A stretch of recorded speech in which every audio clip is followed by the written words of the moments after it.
Hi, boys and girls. Today, on our last day of our Search for Freedom unit, we are going to be talking about women's suffrage.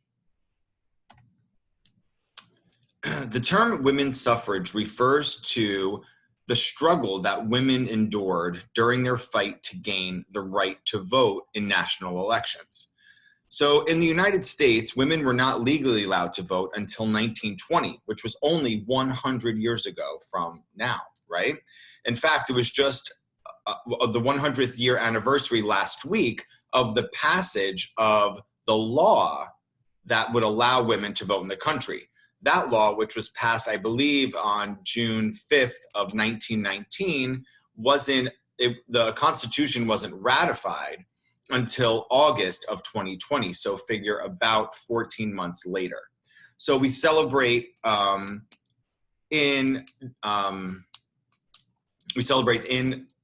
the 20th year of the century because the Constitution was actually ratified in 1920.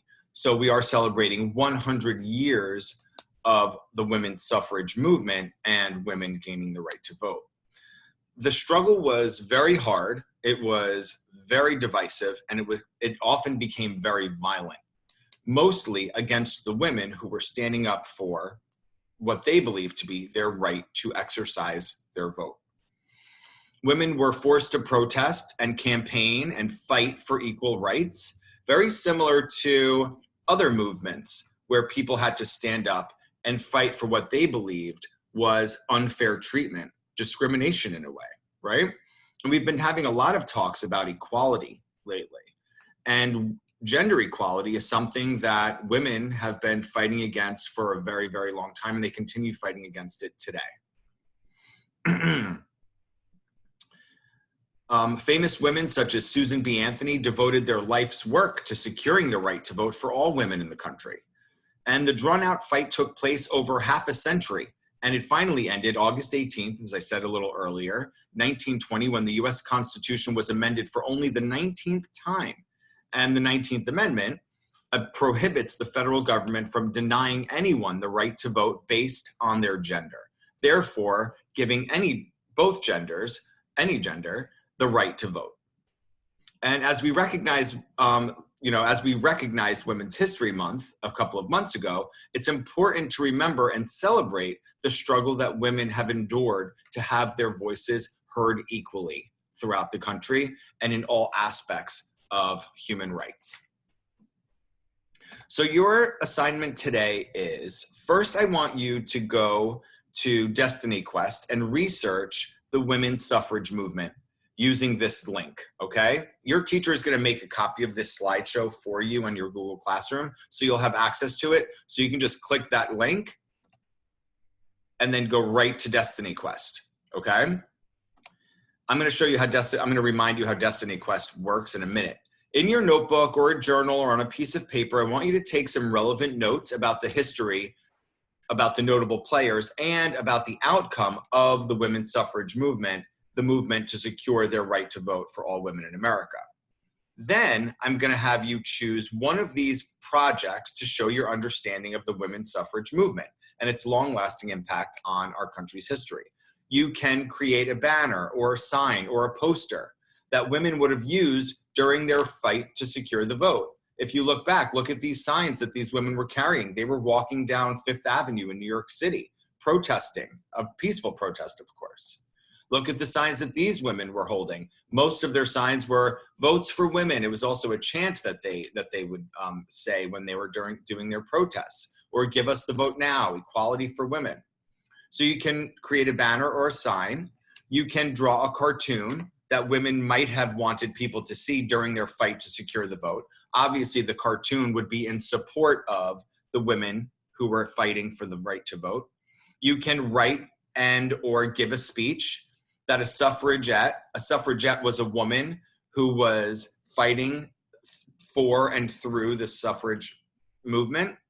You can write or give a speech that a suffragette would have given during the fight to secure the right to vote. She might have been giving the speech in front of a group of protesters. She might have been giving the speech in front of Congress. She might have been giving a speech outside of the White House while she was leading a movement down the road.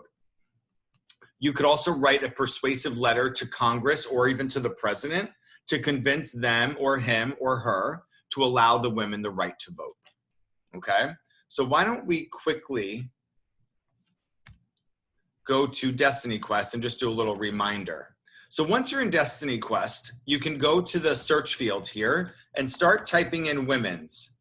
And as soon as you type in women's, the women's suffrage movement should pop up. So it will load, but instead of looking up books, which we don't really have access to on Destiny Quest, I want you to click here on websites.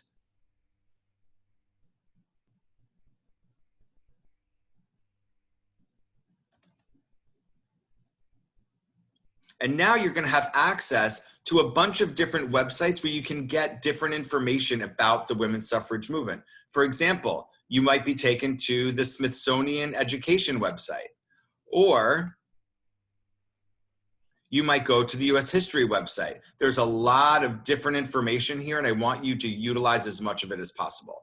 Good news, you have until Monday to complete this project. I want you to do the best work that you can, and you're going to be expected to share the project that you did during your small group check-in with your teacher on Monday, okay? So you have all of today, all of tomorrow, Friday, and all of the weekend. Just make sure that you have it done by Monday. This is a really fun project, and I hope that you have fun doing it.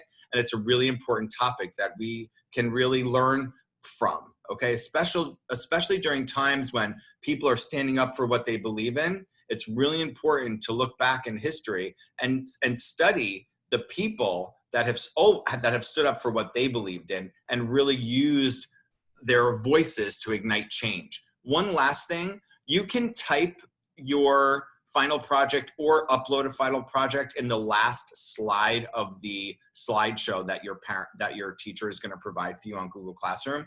If you're going to write a speech, you may type it here. If you're going to create a poster, you can do that at home on paper or whatnot, and then take a picture of it and upload it to this slide.